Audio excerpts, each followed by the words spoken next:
Tunaikan panggilan ilahi, datang dan katakan padanya di sana,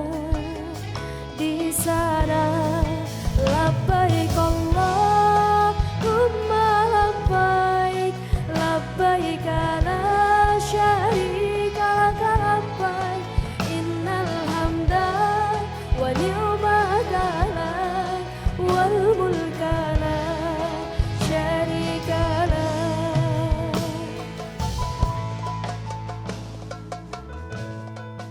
Dulu kau pernah bermimpi temuinya di tanah suci, kini kau kan pergi. Tunaikan panggilan ilahi, datang dan katakan padanya di sana, labbaik Allahumma labbaik, labbaik la syarika laka labbaik, innal hamda wa ni'mata lak wal mulka la syarika lak.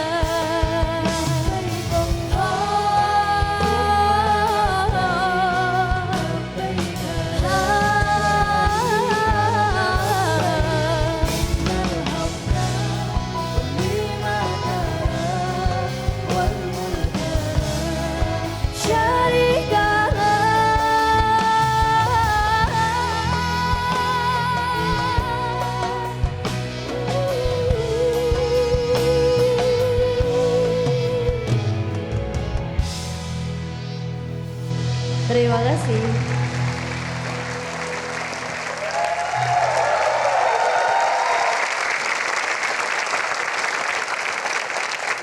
Lagu yang dibawakan Sabian tadi ada korelasinya dengan topik kita kali ini, yaitu bagaimana melakukan perjalanan ke Tanah Suci dengan cara-cara yang unik.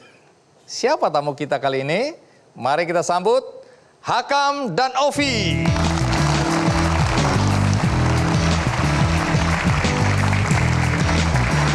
Hakam dan Ovi, Anda berdua suami istri? Ya. Saya dengar Anda berdua ke Tanah Suci naik sepeda. Betul? Sepeda ini? Ya. Ini barang buktinya. Oh, barang bukti, iya. Anda sering diperiksa polisi tampaknya ya. Naik sepeda ini Anda lakukan alasannya apa ya? Karena untuk membuktikan. Apa yang harus dibuktikan? Ketika saya jatuh cinta. Nah. Tenang. Penonton tenang, ini penting. Terutama yang jomblo nggak pernah jatuh cinta ya. Ketika saya jatuh cinta, saya harus membuktikan. Gak hanya untuk mengobrol janji. Untuk merayu istri pun saya nggak harus gitu. Saya harus membuktikan. Dan untuk datang ke Tanah Suci itu merupakan suatu bukti bahwasanya saya butuh untuk merayu Tuhan saya. Tuhan memang tidak butuh untuk dirayu, tapi saya butuh untuk merayunya. Dari mana berangkatnya ya? Dari Malang. Jadi berapa kilometer dari Malang sampai ke Mekah itu? 9.600 atau 10.000 gitulah. Terus ini ditempuh dalam berapa hari ini? 398 hari. Berapa tahun itu? Setahun lebih itu ya? Iya. Jadi berangkat bulan apa, tahun berapa? Tahun 2016, tanggal 15 Desember. Sampainya 18 Januari. tahun? Tahun 2018. 1 tahun lebih. 1 tahun 2 bulanan ya? Ya. Sekarang kita lihat dulu liputan berikut ini. Ya, kami di sini di studio maupun penonton di rumah tentu ingin tahu dari mana itu gagasan ke Tanah Suci naik sepeda itu. Awalnya itu saya berpikir pingin ziarah Ke cuman di Wali Songo aja. Sambil cari rumput saya berhayal, itu baru berhayal. Terus pas udah nyampe di Cirebon, sudah 9 wali. Oh nanggung ah, sekalian aja ke Nabi Muhammad sekalian di Madinah. Begitu punya ide seperti itu, saya segera pulang, saya bilang sama istri, saya pingin ziarah ke makamnya Nabi. Reaksi istri gimana itu? Wih, ini masih siang, jangan mimpi. Setelah itu saya tanya, punya uang enggak? Duh, kamu baru aja bilang mau umroh, sekarang kok masih nanyain duit. Ya 10.000 aja, saya akan beli pulsa. Terus? Saya WhatsApp Pak Rudi tadi. Isi WhatsApp-nya? Pak, saya mau touring sepeda lagi. Kemana kamu? Ke Timur Tengah, saya bilang gitu.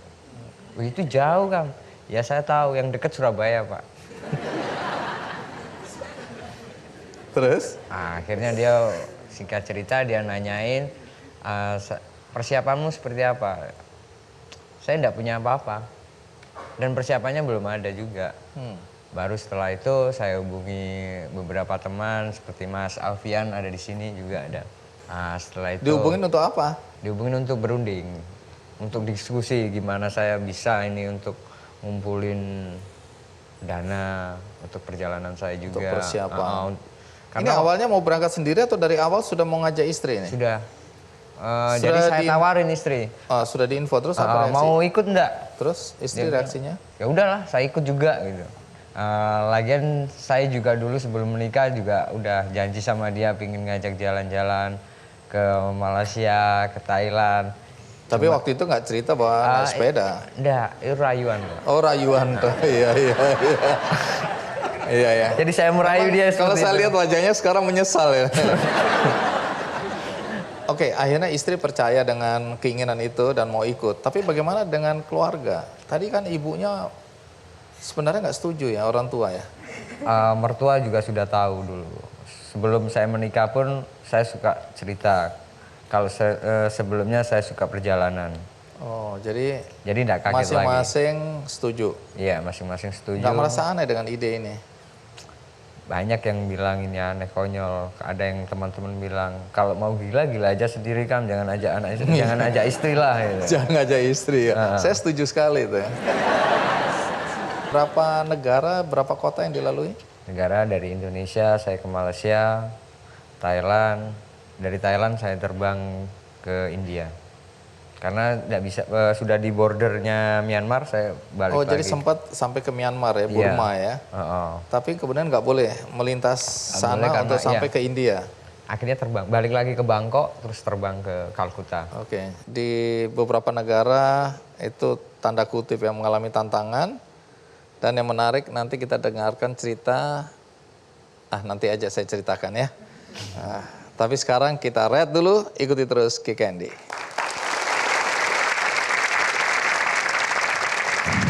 Waktu berangkat, itu bawa uang berapa itu?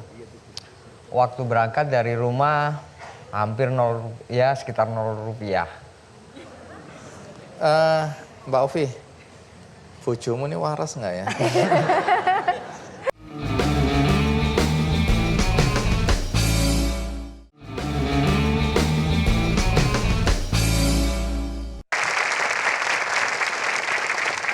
Ya, Mas Hakam dan Mbak Ovi ya, ketika mau berangkat, itu apa saja yang dibawa atau persiapan apa saja waktu itu untuk dibawa naik sepeda ini?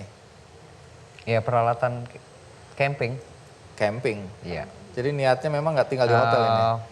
Karena waktu itu kan masih belum pegang uang, jadi alternatifnya saya pikir kita harus camping dan memasak sendiri. Jadi bawa apa? Kompor juga? Kompor. Bawa kulkas nggak kulkas? Oh, kulkas enggak. Enggak. Jangan. Apa Berat aja itu. coba yang diingat sama istri apa? Jadi kompor, Peralatan masak. peralatan camping. Iya. Kompor itu dengan peralatan masaknya ya. Iya. Iya. Terus apa lagi? Sleeping bag bawa nggak? Sleeping Untuk bag tidur bawa. bawa. Terus Tenda. Tenda. pakaian-pakaian untuk ganti-ganti bawa juga. Iya, Mbak. Jadi berapa kilo? Ditimbang nggak akhirnya semuanya? Sempas waktu apa itu naik pesawat itulah ketahuan. Ternyata barangan bawaan saya itu sudah 70 kilo lebih. Waktu berangkat itu bawa uang berapa itu? Waktu berangkat dari rumah hampir 0, ya sekitar 0 rupiah. Mbak Ovi, bojomu ini waras nggak ya? Udah pernah diperiksa nggak? Jadi gini, saya memang nggak waktu itu nggak pegang uang. Jalan. setelah berangkat jalan, banyaklah teman-teman dari Ansor. Karena waktu sebelum berangkat saya sempat menghubungi ketua Ansor Malang. Habis itu dikasih link tiap kota. Saya pikir selama di Pulau Jawa saya belum kemana-mana, saya masih di kampung saya sendiri. Iya. Karena banyak teman di situ Banyak ya, teman dan di banyak situ. yang bantu. Oh. Nah, tapi sekarang kemudian kan harus lewat Malaysia tadi ya. Ya sebelum keluar Bangkok. dari Jakarta saya sempat ketemu Mas Heri yang sudah banyak membantu Oke. perjalanan itu. Saya baru dikasih tahu tentang gimana manajemen perjalanan itu yang baik dan masuk logika. Nggak asal jalan-jalan aja kayak layangan putus gitu. Akhirnya saya ikuti saran-saran dari Mas Heri yang sudah lebih berpengalaman dari saya. Alhamdulillah saya bisa sampai itu. Sampai. Oke, sekarang kita lihat dulu. Ini lihat sepedanya boleh ya? Ya, boleh. Ini kenapa pakai sepeda tandem ini, namanya sepeda tandem ini ya? Jadi gini, sepeda tandem ini adalah perumpamaan dari rumah tangga kami. Ini adalah rumah kami. Ini banyak filosofinya ini ya. Jadi oke, ibarat rumah tangga. Ada dua kepala di situ. Oke. Saya dan istri saya. Oke. Saya yang pegang kemudi, Ya, dia yang bisikin. mendukung dari belakang. Iya, mensupport dari belakang. Jadi di sini harus kompak. Tenaga yang ada di belakang tidak boleh lebih kuat dari yang di depan. Sebaliknya begitu atau? Kalau dia lebih kuat dari saya akan susah untuk mengendalikan rumah tangga ini. Ya wis ngarang terus wis. Itu yang ada di dalam pemahaman Anda. Kenapa sepedanya sebaiknya sepeda tandem? Ya. Harusnya kan sepeda yang terpisah lebih enak gitu. Ini kan lebih berat jadinya. Karena istri saya bukan pesepeda sebelumnya. Oh, oke. Kalau saya bawa sepeda sendiri-sendiri, istri saya hilang, saya mau cari di mana? Ya, ini baru nikah. Kalau udah 30 tahun, kita usahakan hilang sepedanya. Ya, sabar ya Mbak Ovi ya, sabar. Ini pembicaraan antara pria ini. Beli di mana nih sepeda ini? Ini dapat support dari temannya Pak Rudi, Pak Yus. Sepeda Produsen atau- sepeda. Oh, oke. Jadi dibuatkan ini. Dibuatkan khusus Sengaja. dan hanya satu ini. Pabrik hanya Membuat satu ini Iya. untuk Anda.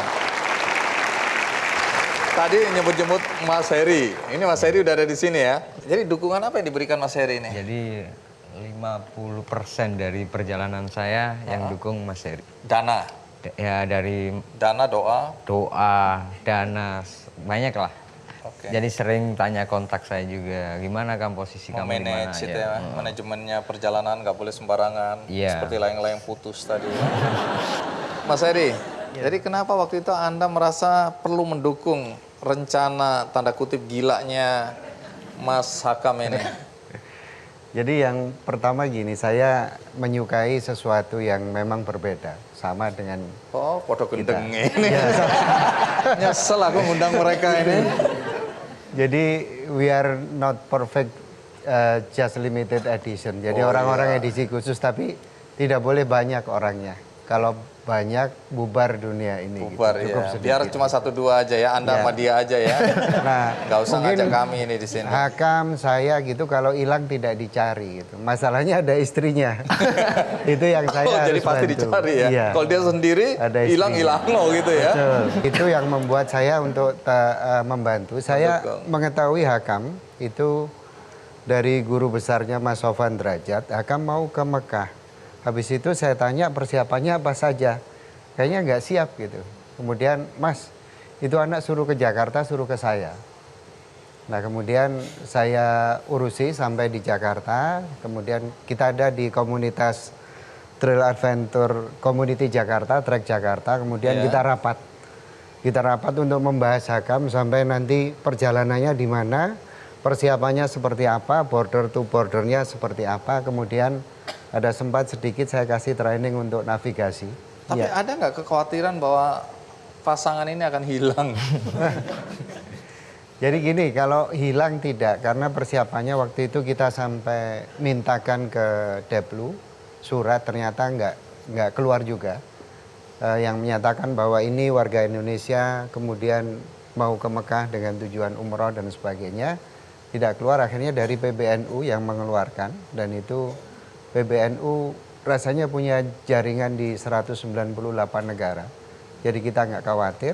Nah kemudian dari akses telepon dan sebagainya kita masih bisa. Ada Komunikasi. ada beberapa teman di beberapa negara bisa dihubungi di sana. Gitu. Baik, Anda ketemu Mas Hakam di mana? Jadi Hakam ini saya kenal sekitar 10 tahun yang lalu. Ketika dia belum main sepeda, dia main motor trail. Oh, anak trail ini keren. Iya. Oke, jadi Anda juga suka ngetrail ya? Kita adventure, Pak. Nah, dari perjalanan ini, bagaimana Anda melihat apa yang dilakukan oleh Mas Hakam dan Mbak Novi ini?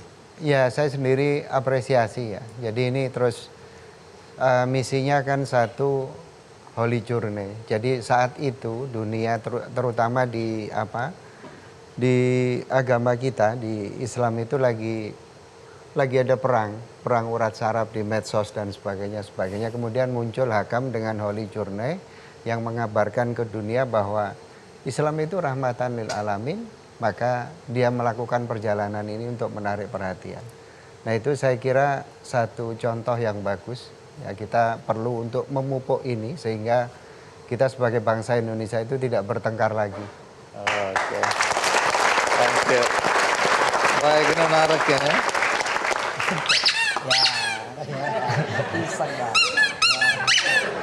Roti. Tunggu dulu, ini menarik ini, filosofi lagi ya. Dalam sebuah rumah tangga, suami yang memegang kendali. Tapi suami tidak akan bergerak kalau istri nggak kasih tanda. Jadi akhirnya yang penting memang istri ketimbang suami. Ya? Oke. Sesudah ini tentu Anda nanti ceritakan pengalaman ya. Selama perjalanan, termasuk di Myanmar itu ya. Kenapa sampai kemudian terhenti, tidak boleh lewat. Iya. Dan Anda harus kembali ke Bangkok. Dan yang menarik, nah ini yang menarik yang saya mau ceritakan tadi. Di dalam perjalanan, Mbak Ovi hamil. Apa yang terjadi? Ya melahirkan. Jangan mikir macam-macam. Ikuti terus Kick Andy.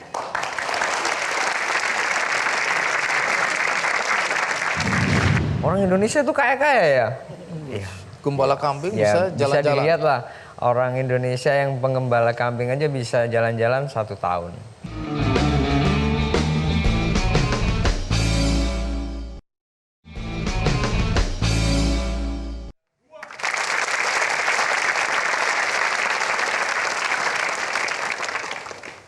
Terima kasih Anda masih bersama saya di acara Kick Andy dan masih cerita tentang sepasang suami istri yang melakukan perjalanan ke Tanah Suci dengan menggunakan sepeda. Di sini ada Mas Hakam dan Mbak Ovi ya. Nah, di dalam perjalanan ini ada kejutan, Mbak Ovi hamil. Tapi sebelum sampai ke situ, saya ingin tahu dulu di Myanmar kenapa sampai nggak bisa nembus untuk menuju ke India waktu itu ya? Iya. Nggak diperbolehkan melewati perbatasan Perbatasan dari Bangkok, Thailand. dari Mae Sot. Nggak boleh masuk ke sana. Alasannya apa? Kita nggak punya visa. Oh, nggak ada visa. Setahu kami Myanmar itu masih Asia Tenggara. Ternyata ya harus suruh balik lagi karena nggak punya visa, harus ngurus visa lagi. Oke, daripada Setelah kami hitung-hitung dari kalau saya terus maksa masuk ke Myanmar, memang bisa diurus dengan online. Tapi untuk menghemat biaya juga kami putuskan balik ke Bangkok. Karena setelah masuk di Myanmar, nanti saya butuh membayar guide untuk melanjutkan itu. jadi Anda lebih baik kembali ke Bangkok, Ke Bangkok, baru terbang ke Calcutta. ke Calcutta, Iya. India ya. India paling timur. Sebelum berangkat katanya Anda belajar menghafal Al-Quran. Ya, yang kemudian ada manfaatnya ya. Itu kejadiannya di Sinai. Oke, Mesir. Di Mesir saya ketemu dengan Bani Quraisy, saya sempat ngobrol dan mereka, kamu muslim? Ya saya muslim. Sejak kapan kamu muslim? Sejak lahir saya muslim. suruh buktiin gitu. Terus Anda Baru- membuktikannya dengan Baca Al-Quran tadi. waktu itu reaksi mereka gimana? Setelah tahu lah, mereka baru percaya dan mereka merangkul saya, mereka nganggap saya adalah keluarga mereka. Saudara ya. Di keluarga selanjutnya, setelah keluarga yang menerima pertama ini, saya dijamu dengan disembelihkan kambing. Enak betul ya. Iya. Dan mereka tanya-tanya ya. Katanya dengar-dengar mereka tanya apa pekerjaannya di Indonesia. Iya, sempat ditanya Terus juga, Anda, apa pekerjaan di Indonesia? Sama seperti kalian gembala kambing ini. Wih, orang Indonesia tuh kaya-kaya ya? Iya. gembala kambing Ya, bisa bisa jalan-jalan. dilihat lah. Orang Indonesia yang penggembala kambing aja bisa jalan-jalan 1 tahun. Nah kemudian di India, ini ada pengalaman yang enak tapi juga nggak enak ya. Iya. Jadi di India itu saya sempat kehabisan uang cash. Saya sudah coba di beberapa ATM, tidak bisa terus. Barulah ada orang berbaik hati kan, terlihatnya. Jadi Oh, iya. kamu nggak usah bingung-bingung. Oh, iya. Kamu bisa ini tarik tunai di mesin ATM saya ini. Apa mesin? Oh, ADC itu ya. Iya, mesin Oke. bisa gitu. Yang di slash gitu. Iya, saya percaya aja. Oke terus. Langsung saya gesek sampai 5 kali Waktu lebih. Anda gesek di layar Anda lihatnya apa? Tulisan India. Dia bilang invalid gitu. Invalid ini, invalid. Ya, saya Makanya percaya belajar aja. tulisan India. Terus Anda ngerti nggak itu? Nggak tahu lah. Terus kata orangnya apa? Invalid. Oh invalid, oh nggak bisa. Suruh ulang lagi sampai 5 kalian lah. 5 kali digesek. Dia tatu juga. Iya, ini masukin lagi. Masukin gesek lagi. Gesek lagi, gesek Tatu lagi. Gesek lagi. Ternyata ya invalid sampai dikuras akhir. itu ya. Oh jadi Anda nggak ngerti apa artinya gesek terus. Iya. Mungkin dia bilang 30.000 seret, 100.000 seret, 1 juta seret. Sampai kemudian 1 miliar ya isinya. Ya. Oke, tapi Anda dibohongin, ditipu di situ. Anda taunya uang Anda habis di kartu ini dari kapan taunya? Setelah sampai di Jordan, perjalanan itu sampai di Jordan, waktu itu saya cek tinggal $8 lah. Dari $1.000 lebih. Astaga. Oke, tapi katanya di sana juga Anda ditolong oleh masyarakat di India juga di Kalkuta ya? Waktu kami udah bingung gitu, ada 2 orang pemuda itu tanya, kamu kenapa kok masih bingung di sini? Saya udah kehabisan duit cash, saya nggak bisa ambil di ATM. Terus kamu punya solusi? Ini udah dikerumunin banyak orang gitu. Akhirnya mereka urunan. Dari 5 rupiah paling besar itu 20 rupiah, terkumpul 1.300 rupiah. Wah. Jadi betapa banyaknya orang itu. Ada yang baik, ada yang juga yang jahat ya. Manusia bukan karena suku bangsanya, tapi memang karena pribadi masing-masing ya. Nah, tibalah saatnya kami ingin tahu. Karena Mbak Ovi hamil. Iya. Taunya pas di mana itu Mbak Ovi hamil? Di Kairo.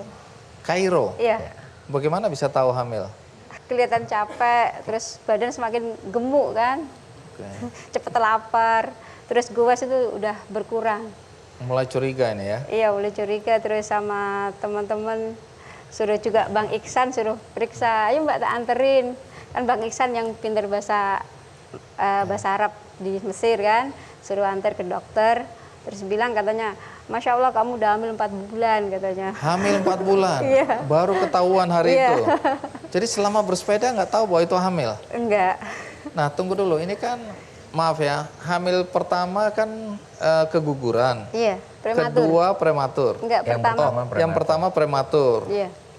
Ini, Ya banyak saran dari dokter memang istri harus istirahat Harus total. betul. nah akhirnya gimana? Saran dokter dipenuhi, berhenti. Ya berhenti mikirnya maksud saya. Oh berhenti. Jadi sepedanya jalan terus.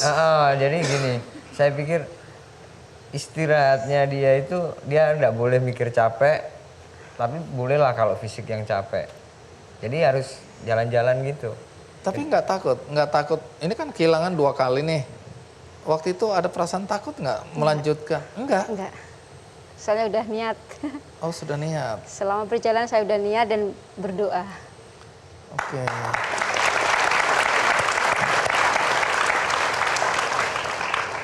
Jadi perjalanan dilanjutkan. Nah selama perjalanan ada masalah nggak? Alhamdulillah enggak ada. Nah, waktu selesai umur kandungan berapa? 7 bulan. 6. 6. Sampai rumah sudah Sampai 6 rumah. bulan. Kok Anda lebih tahu dari istri? Ya saya ngitung terus. Oh, ngitung terus, deg-degan terus soalnya ya. Oke, 6 menjelang 7 bulan ya. Iya, 6 bulan 7. Dan janinnya kalau tadi saya lihat akhirnya si kecil tadi saya ketemu di belakang itu ya. Cantik banget ya. Tadi Mas Heri sebutkan kenapa mendukung Mas Hakam dan Mbak Ovi antara lain karena syiar ya. Bagaimana menyampaikan Islam itu damai ya kepada bangsa-bangsa lain di dunia gitu yang dilalui tentu saja. Jadi memang misi itu juga menjadi bagian dari perjalanan ini ya. Ya itu perjalanan saya ini bukan perjalanan saya dan istri tok. Tapi perjalanan ini adalah perjalanan yang mewakili banyak doa dari teman-teman saya, keluarga, dan orang-orang yang telah mendukung perjalanan ini. Jadi itu adalah semangatnya. Saya harus punya misi sosial seperti mensiarkan agama, salah satu adalah sosial kan untuk berhubungan dengan orang lain. Saya datangi beberapa tempat-tempat suci dari agama yang lain, saya menjalin silaturahmi di sana, saya cerita tentang Islam itu adalah agama yang rahmatan lil alamin. Jika kalian mendengar kata Allahu Akbar jangan pernah takut. Itu adalah kalimat cintanya, kalimat perlambangan cinta. Jadi untuk mencintai makhluknya Allah itu maha besar. Itulah yang menguatkan perjalanan ini. Seumpama saya waktu itu bilang sama istri, kita cuma umroh aja, kita sendiri, ibadah kita sendiri. Mungkin saya tidak akan pernah sampai ke sana. Ada keinginan untuk bersepeda lagi? Kalau saya ada. Istri? Istri Tobat, libur kapok. dulu. Libur dulu. Nanti hamil lagi. Tiap kali mau hamil, ayo kita jalan-jalan. Oke, ada niatan kemana? Start dari Mesir ke Afrika Selatan.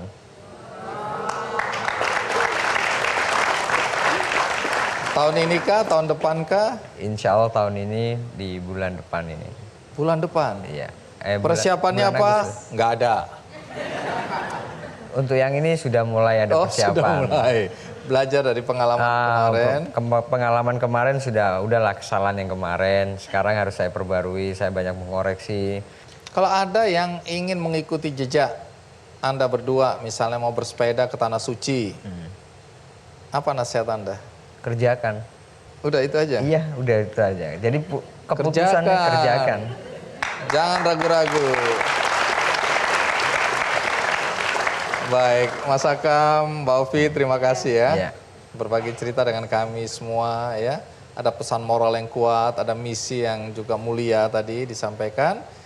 Setelah ini kita akan mendengarkan cerita tentang seseorang yang melakukan perjalanan tidak kalah unik karena dia naik angkutan umum lewat darat. Ini cerita sama gilanya nih. Baik, sebelum kita lanjutkan, mari kita sambut Syabian dengan lagunya Ya Maulana.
juga tidak lewat jalur resmi yang terekam perbatasan. Kita lewat jalan tikus untuk tradisional orang-orang Pakistan dan Afghanistan. Naik turun gunung itu seharian.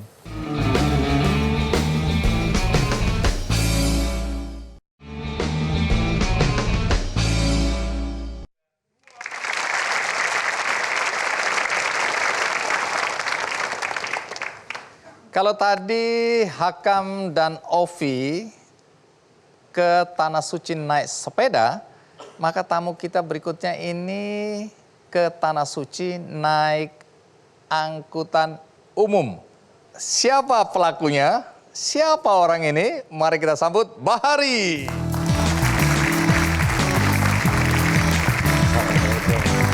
Iya, Mas Bahari, apa kabar? Baik-baik Pak Andi. Iki arek Surabaya ya? Iya. Jadi apa betul Anda ke Tanah Suci naik angkutan umum? Iya benar. Disebut angkutan umum itu artinya apa itu ya? Naik bus, Naik bus. naik kapal, naik truk, naik kereta, pokoknya jalan darat. Dari mana ke mana? Dari Surabaya ke Mekah. Jadi berapa negara yang Anda lewati dalam perjalanan lewat darat 12 ini? negara. 12 negara. Masih ingat negara mana aja? Ingat. Coba. Malaysia, Thailand, Thailand, Laos, Vietnam, Cina, Cina, Nepal, Cina, Tibet, Nepal, Oke. India, Pakistan, Oman, Saudi Arabia. Sampai Saudi Arabia. Anda melakukan perjalanan ini dengan siapa? Dari Surabaya didampingi 3 fotografer. Dari Bersamaan atau bergantian? bergantian. Oh, bergantian. Dari Surabaya Jakarta ganti, Jakarta Bangkok ganti, Bangkok New Delhi ganti. Kesananya sendiri karena fotografer nggak dapat visa. Kok bawa fotografer? Emang pekerjaan Anda apa? Saya wartawan. Oh, wartawan. Oke. Jadi ini penugasan kantor. Betul. Disuruh naik haji tapi Iya. lewat darat. Darat. Suruh bikin cerita. Cerita. Ceritanya ada atau enggak? Ada ditulis di di Jawa Pos sampai 79 seri. 3 bulan lebih. Di Jawa Pos. Jawa Pos. Sebelum kita lanjutkan, mari kita lihat dulu liputan berikut ini. Mas Bahari, coba cerita. Jadi bagaimana waktu itu sampai muncul gagasan Anda mendapat penugasan untuk melakukan reportase perjalanan naik haji lewat darat. Iya. Dari mana idenya itu? Biasa setelah deadline sekitar jam 1, jam setengah 1 itu biasanya teman-teman redaktur di Jawa Pos meriung atau ngobrol-ngobrol ringan. Ngobrol. Saat itu ada redaktur namanya Agus Mutakin. Itu kan melihat waiting list atau daftar haji begitu panjang, sampai 10 tahun kalau waktu itu di Jawa Timur. Itu dia mengusulkan bagaimana kalau Jawa Pos memberangkatkan wartawan untuk haji tapi lewat darat gitu. Akhirnya rapat redaktur dibawa ke rapat manajer dan disetujui. Disetujui. Tapi kenapa Anda yang jadi korban? Enggak, saya suka ini. Oh, suka. Tambah suka. Waktu itu Asrul Anandek Anaknya Pak Dahlan padahal Iskan. nunjuk saya karena Kenapa? saya pernah meliput perang di Kabul tahun 2001 waktu Amerika nyerang di Kabul. Oh, Anda ditugaskan. Jadi Ditugaskan dianggap sana, ya. punya pengalaman.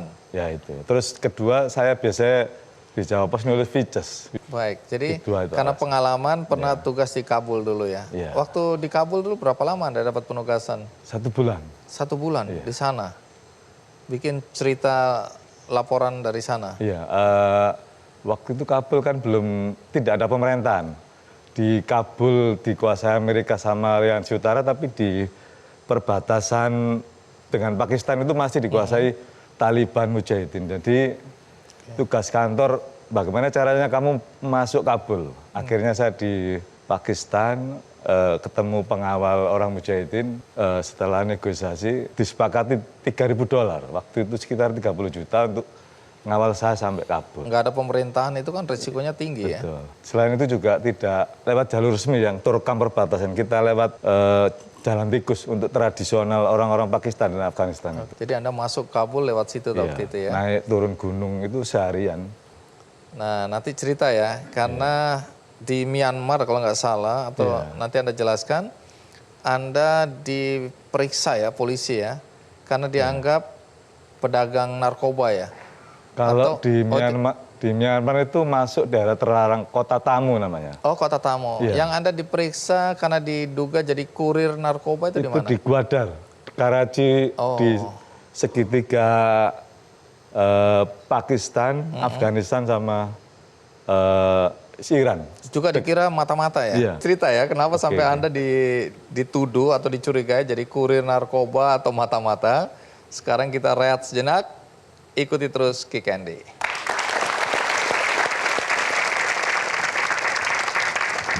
Tujuannya kemana pasti biasanya dicurigai mata-mata atau kurir narkoba. Tapi karena digeledah tidak ada ya nggak apa-apa. Ujung-ujungnya minta duit. Oh, Minta duit 5 lak itu 50 juta. wah, Saya bilang gini sama teman saya, polisi suruh ngerampok saya aja nanti tak tulis, saya bilang gitu.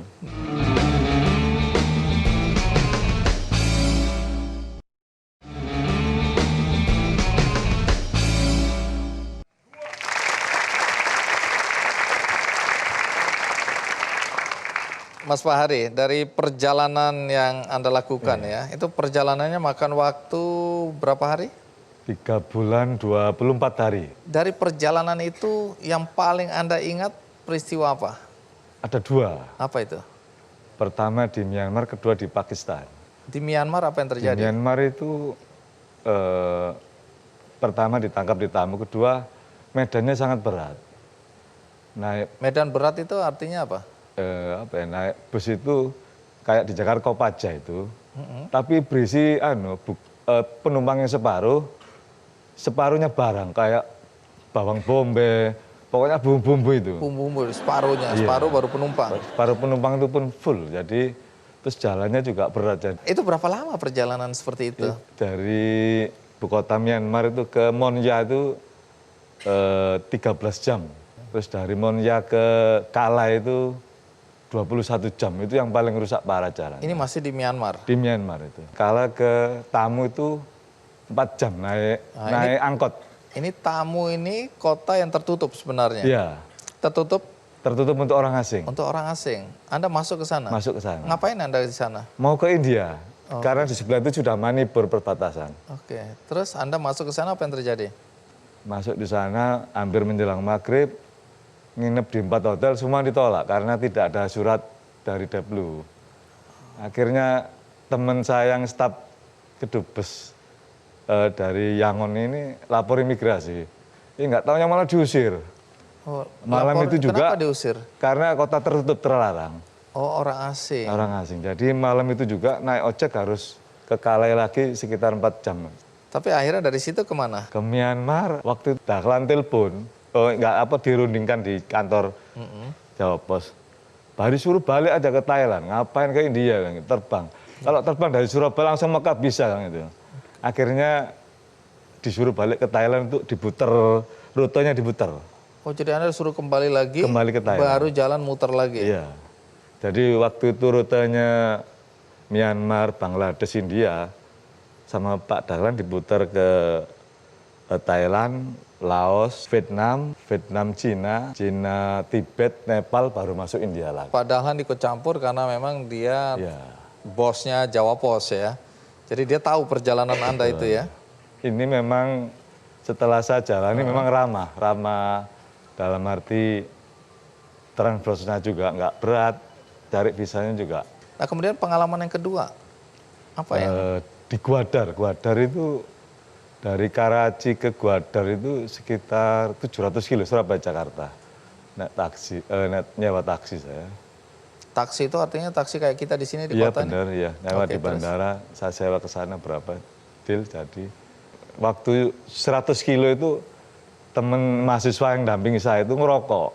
Oh. Nggak kuat di taksi ngerokok dia sambil tambah angin. Langsung didatangi polisi, ditangkap. Alasannya? Alasannya diintegrasi itu tadi, itu daerah terlarang. Karachi sampai Gwadar itu daerah, karena ada pemberontakan Balukistan di situ. Jadi daerah tertutup untuk orang asing. Ditangkap, saya kan 3 orang, anak mahasiswa 2. Oh, ini kebetulan Anda bertemu dengan mahasiswa Indonesia Iya. ini. Yang di Terus? Karachi suruh mendampingi saya. Mendampingi. Tak ajak, Oke, iya. terus Akhirnya ditangkap. ditangkap, dipisah. Saya sama teman saya satu lagi dibawa. Jadi diintegrasi terpisah. Oke, Anda ditanyain apa? Saya orangnya nggak bisa bahasa Inggris, jadi yang ditanya teman saya aja. Oh, oke. Karena dia bisa bahasa Pashtun, bahasa Farsi kalau tanya begini, ya tujuannya kemana pasti biasanya dicurigai mata-mata atau kurir narkoba. Tapi karena digeledah tidak ada ya nggak apa-apa. Ujung-ujungnya minta duit. Minta duit 5 lak itu 50 juta. Wah, Saya bilang gini sama teman saya, polisi suruh ngerampok saya aja nanti tak tulis, saya bilang gitu. bus. Akhirnya nggak jadi. Tapi orang-orang ini tahu Anda jurnalis, Nggak, wartawan? saya nggak pernah ngaku tadinya, wartawan. Anda ngaku apa? Engineer, penata taman. Apa nggak ngaku wartawan? Kalau pengalaman teman-teman yang sebelumnya itu kalau ngaku wartawan sulit, Pak. Masuk antar negara lewat perbatasan darat itu harus izin Kemenlu. Malah repot Iya, ya? malah repot. Karena mereka takut ditulis macam-macam ya. Tapi pernah nggak kedok ini terbongkar bahwa ternyata akhirnya mereka tahu Anda wartawan? Itu akhirnya terbongkar di Gwadar tadi. Setelah ditangkap polisi, akhirnya sampai larut malam nggak jadi. Akhirnya saya balik ke Karachi. Besok lagi saya ke Gwadar lagi.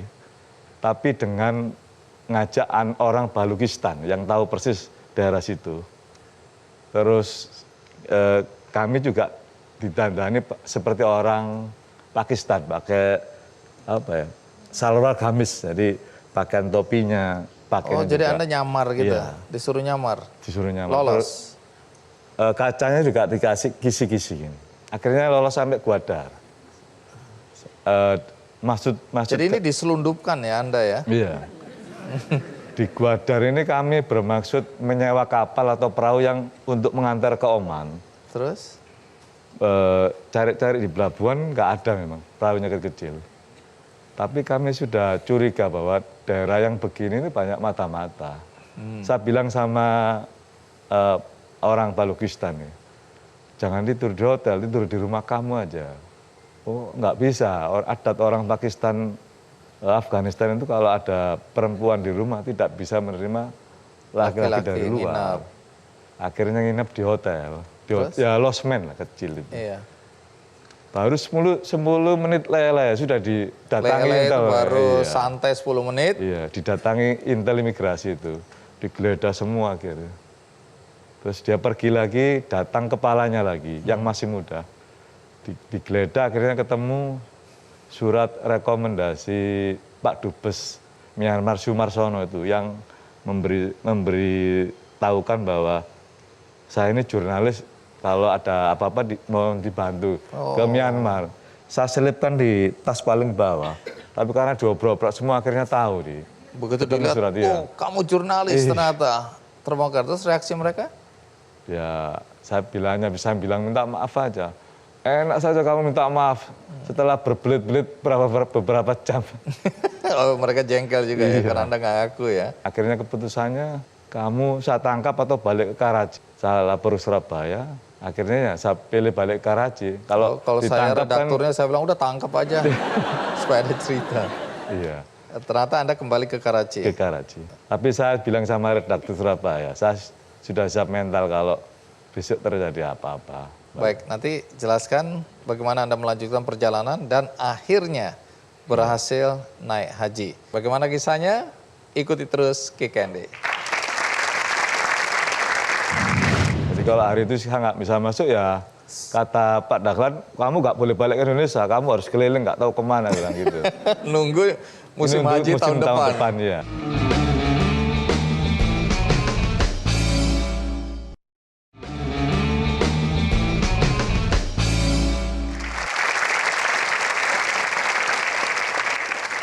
Mas Fahri, Anda kan melakukan perjalanan dari Surabaya ke Mekah lewat jalur darat ya.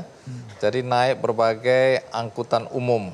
Tadi Anda sebutkan bus, kemudian ada lagi taksi, Iya. ada kereta api ada. Ada. Dari semua perjalanan itu yang paling lama itu jalur mana dan naik apa waktu itu? Waktu itu naik kereta dari Kunming ke Kunming ini di China. China. Iya. Terus ke Chengdu itu 21 jam. Di atas kereta api. Jadi kereta. Dari Chengdu ke Lhasa itu 44 jam. Jadi 3 Betapa hari. luasnya ini ya. Padahal keretanya itu saya lihat Cukup kencang. kecepatannya sekitar 200 km per jam. Yang benar. Iya. Itu pun memakan waktu sampai 44 jam. 44 jam. Di sekitar kalau Chengdu Lhasa Tibet itu sekitar 3.500 km. Yang saya dengar Anda sempat katanya naik kendaraan yang duduknya di atas mesin. Iya, Sampai pantatnya kepanasan gitu. betul ya. Itu di mana? Itu dari Laos, Vientiane ke Vietnam, perbatasan Vietnam. Ini naik apa? Naik bis. Kok bisa ada di atas mesinnya? Bis kalau di Laos itu orang-orang lokal ditaruh di depan. Orang-orang asing ditaruh di belakang. Di belakang itu dekat mesin, atasnya mesin, jadi panas. Oh, jadi kalau harusnya kan orang-orang asing Iya. dilayani dengan baik gitu kan? Oh, di sana orang lokal duluan. Iya, lokal Orang duluan. asing silakan pantatnya kepanasan. Dan itu terjadi pada Anda. Iya. Berapa jam pantatnya kepanasan itu? Itu dari maghrib sampai jam 12. Maghrib berangkat, jam 6 pagi, 12 jam sampai sekitar jam 12 siang. Jadi sekitar Wah, itu pantatnya 18 udah jam. gosong gitu. Dengan berbagai hambatan perjalanan, Iya. Anda nyaris nggak sempat ngejar untuk naik haji karena pemerintah Saudi Arabia itu tidak mengizinkan Anda untuk melintas dari Oman. Betul ya. Gimana ceritanya itu? Waktu ke Oman ke Arab itu karena waktunya sudah mepet. Jadi akhirnya diputuskan naik pesawat dari Oman. Mepetnya itu tinggal. Mepetnya itu karena waktu tutupnya tanggal 1 November. Sedangkan waktu itu saat di Oman mau naik darat nggak bisa. Nggak bisa itu artinya nggak diizinkan? Nggak diizinkan. Terus waktunya tinggal 2 hari aja. Jadi nggak akan nutut. Terus? Akhirnya diputuskan naik pesawat itu dari Oman. Bergabung dengan jamaah haji Oman. Kalau Langsung dibilang masuk Jeddah. nyaris nggak bisa naik haji karena waktunya mepet itu seberapa mepetnya? Waktu itu saya masuk Jeddah itu sekitar jam 6 pagi. Siang hari itu sekitar jam 1, jam 2 sudah ditutup. Kelus penerbangan semua dari semua negara nggak boleh masuk. Oke. Jadi kalau hari itu saya nggak bisa masuk ya kata Pak Dahlan, kamu nggak boleh balik ke Indonesia, kamu harus keliling nggak tahu kemana. Ya. Nunggu musim Nunggu haji tahun depan. ya. Oh, jadi Anda nggak ada kerjaan 1 tahun itu putar-putar ya? Iya. Tapi akhirnya bisa ya? Bisa ya. Nah, kalau boleh berbagi hikmah yang Anda dapatkan dari perjalanan ini apa? Ya semua, kalau kita usaha keras, yang penting kita usaha keras, tapi hasilnya tetap diserahkan kepada Allah. Nanti dia ngatur sendiri. Oke. Itu Anda Karena rasakan. memang di dalam salah satu surat Al-Quran itu, di mana ada kesulitan pasti ada kemudahan. Itu yang saya rasakan. Tapi itu baru saya rasakan setelah masuk Mekah. Sebelumnya kalau kita ngotot, akhirnya jadi stres sendiri. Tapi setelah kita pasrah ya kayaknya mengalir gitu. Raja. Itu Pembelajaran yang saya ya. rasakan, iya. Kalau kita ngotot, kita paksakan, stres sendiri. Stres Tapi sendiri. ketika kita lebih rileks, ikhlas, Ya, ikhlas. jalannya akan ada aja ya. Betul.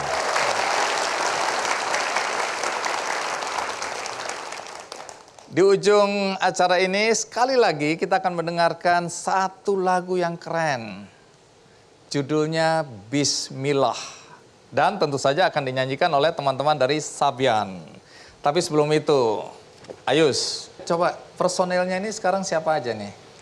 Personil intinya sebetulnya ada 4 orang. Ya. Saya sendiri Ayus, Nisa sebagai vokal, Kamal sebagai darbuka, ada 1 orang di belakang. Itu sebetulnya personil juga, cuman sekarang jadi manajemen.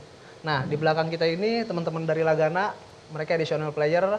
Di drum ada Yeru, ada Jalu, backing vokal Habibah, gitar ada Hedi, dan di keyboard ada Langen. Oke, teman-teman yang mendukung hari ini ya. Nah, Sabian ini terbentuk mulai kapan? Tahun 2015. Saya dengar sudah dapat banyak penghargaan ini ya. Alhamdulillah. Penghargaan apa saja, boleh cerita sedikit ke teman-teman di sini?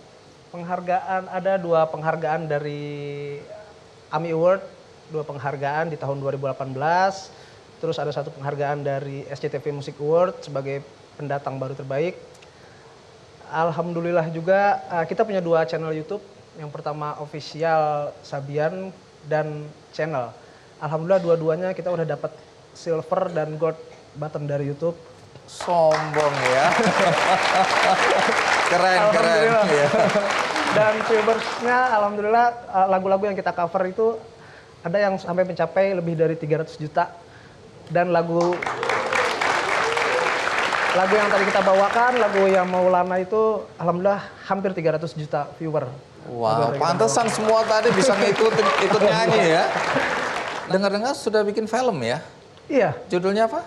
Sabian Menjemput Mimpi. Menjemput Mimpi. Iya. Oke, nah abis ini mau nyanyi lagu judulnya Bismillah. Bismillah. Nah, ini pesan moral apa yang mau disampaikan melalui lagu Bismillah ini? Pesan moral yang bisa kita sampaikan lewat lagu ini bukan hanya untuk mengingatkan teman-teman juga, tapi mengingatkan pada kami juga bahwa sebetulnya banyak banget sebagian besar anak muda itu dia gagal bukan karena dia nggak bisa apa-apa, dia sebetulnya punya potensi, hanya mereka terlalu mengkhawatirkan soal hasil. Jadi sebetulnya kita lakuin aja, hasil biar Tuhan yang ngurus, itu aja sih. Iya. Seperti kalian ya, sudah buktikan. Amin. Nah ini lagu Bismillah diambil dari album yang mana nih? Album pertama kita Bismillah. Oke. Alhamdulillah. Sombong lagi boleh nggak? Iya boleh. Dalam waktu 2 bulan CD kita penjualannya mencapai 600.000 keping dalam waktu 2 bulan. Kok bisa ya? Nggak tahu itu urusan Ya, Allah itu deh. urusan di atas itu ya. Yang penting Kita mulai usaha aja dulu, aja ya. usaha aja dulu. Sebelum Sabian menyanyikan lagu Bismillah, seperti biasa saya akan membagikan 1 buku bagus untuk Anda semua berkaitan dengan cerita yang baru saja kita dengarkan. Judulnya Haji Nekat. Apakah semua sudah menerima buku ini? Apakah semua bahagia? Baik, kebahagiaan yang sama ingin saya bagikan kepada penonton di rumah. Bagi Anda yang ingin mendapatkan buku Haji Nekat ini, maka Anda bisa melalui undian di Twitter, Kick Andy Show. Juga bisa melalui website kickandy.com. Dan bagi Anda yang tadi tidak sempat mengikuti dari awal, jangan khawatir karena Anda masih bisa menyaksikan episode kali ini melalui YouTube Kick Andy Show dan metrotvnews.com. Akhir kata, semoga inspirasi dari perjalanan menuju Tanah Suci ini menginspirasi kita semua. Sampai jumpa.